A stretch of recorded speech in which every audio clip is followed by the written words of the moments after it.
Good afternoon, everybody, and my dear Honorable Yasmin Qureshi, thank you very much for this kind introduction, for sharing this session. It is indeed a pleasure to be with you today to speak at this important panel. And thank you to Sir William, Patty, Miran, Hassan, and their team here at the Labour Middle East Council for the invitation. And of course, the thanks are also to the fellow panelists and to their excellencies, the ambassadors, here, the Dean of our Arab Ambassador Council, and all my colleagues, Arab ambassadors and other ambassadors, and all of you who took the time to be part to this timely conversation. And allow me to start by extending my heartfelt sympathy and support to my colleague, His Excellency Rami Muqtada, and to the Lebanese people and to the Lebanese state for what you are going through. We know exactly as Palestinians what you are going through right now. This senseless onslaughts, assaults and attacks in a mass scale will lead us to nowhere. It is quite right that we start looking forward at this very bleak moment, and that we do so with the idea of finally once and for all resolving the Palestinian issue. It is this moment that we are set on the goal, and it is this moment that requires clarity on all sides. And I can speak on behalf of the Palestinian people, and I can speak on behalf of the region and the Arab world, that we have been consistent for decades in what is it that we seek, in our goal. And on the other hand, it is Israel that is refusing all that, from numerous international resolutions, UN Security Council resolutions, to the Arab Peace Initiative already in Beirut, of all other places, in 2002. Clarity has been there.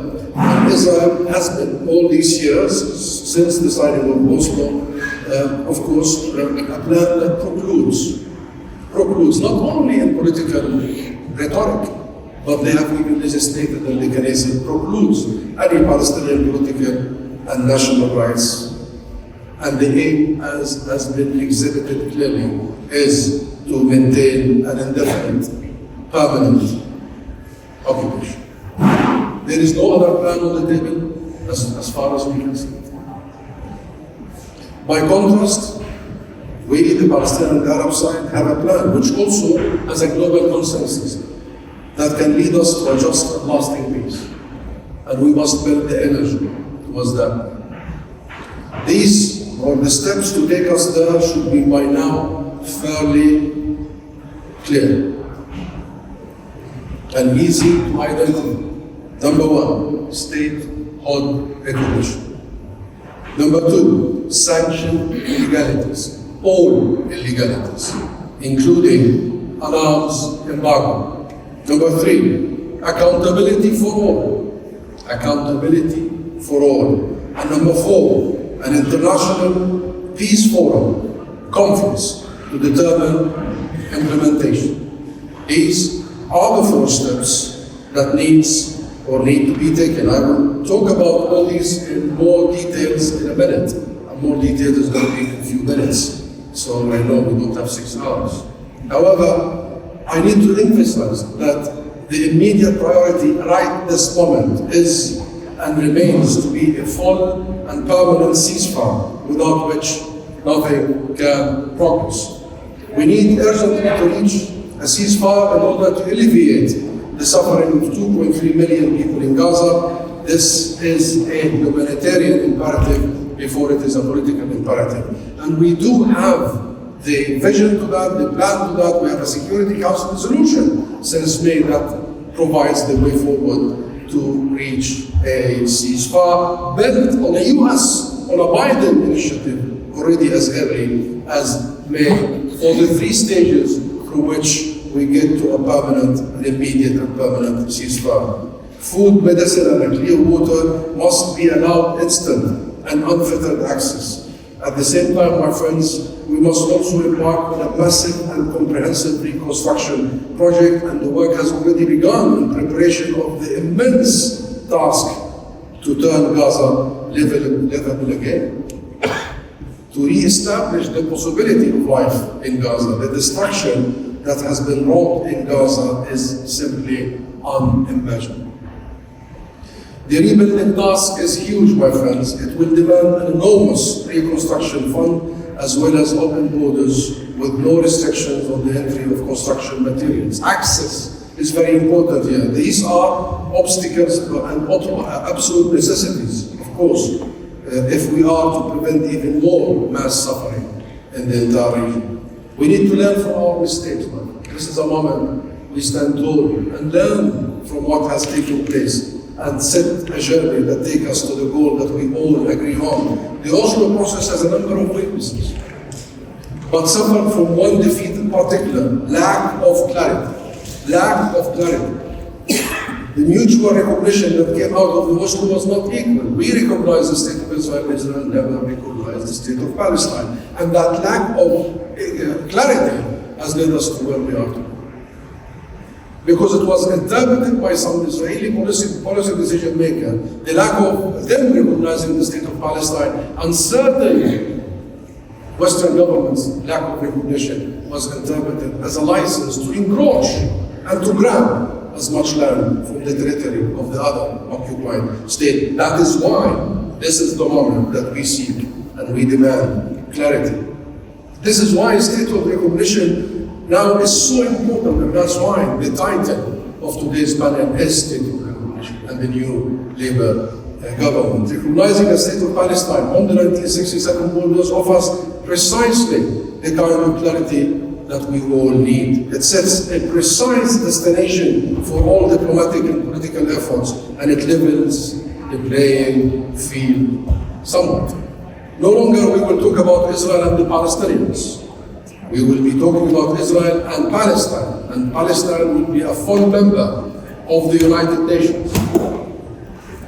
It is of course clear that Israel has no desire to recognize the state of Palestine. Israel's present government has made it abundantly clear. They even went to their parliament, the Knesset, legislating that they will not be a state of Palestine. It is clear too that no opposition party with a realistic chance of winning the Israeli general election supports the establishment of a Palestinian state.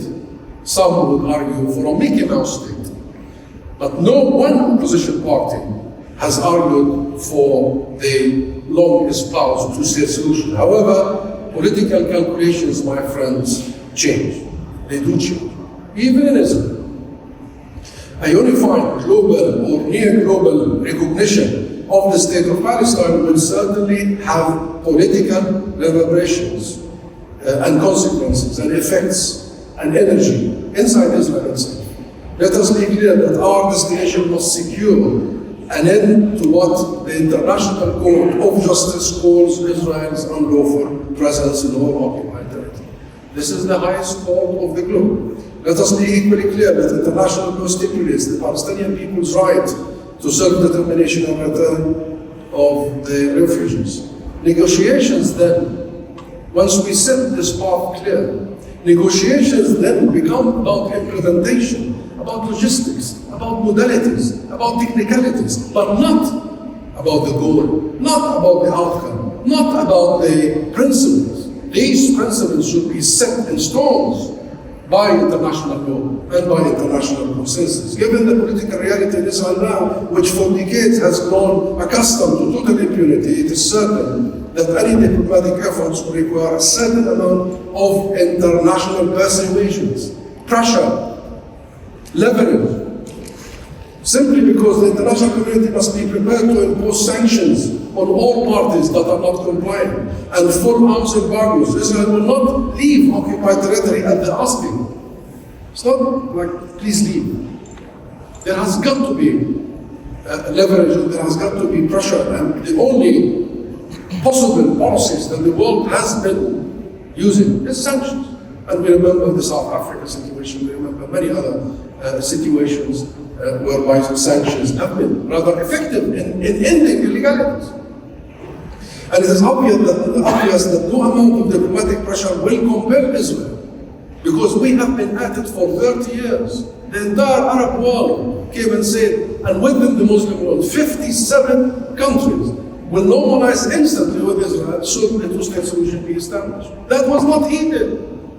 that needs tooth and teeth, and sanctions and full arms embargo are the only viable and reasonable paths to convince policymakers that this time the world will not let it off the hook. Israel too needs to abide by international law, my friends, and I was pleased to see the Archbishop of Canterbury only yesterday tweeting that no country is above the law, particularly Israel.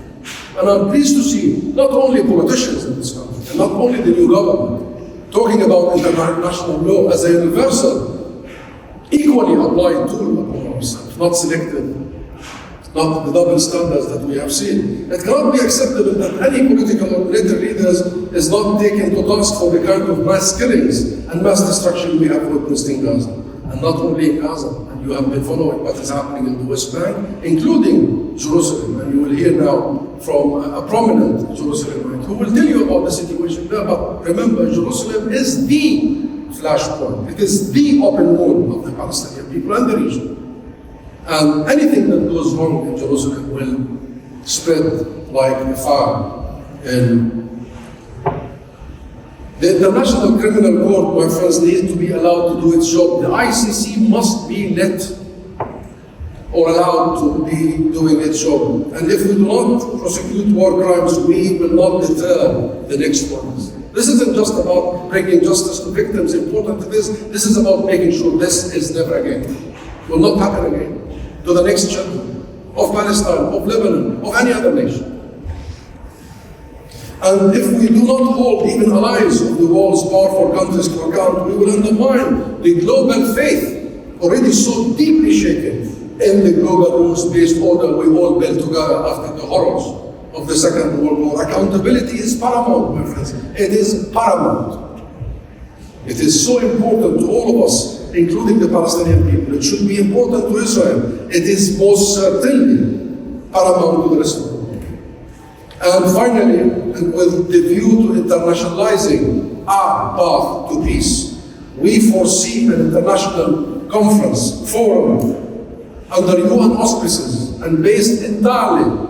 We don't want to leave it to the whims of politicians and changing public opinion and all that.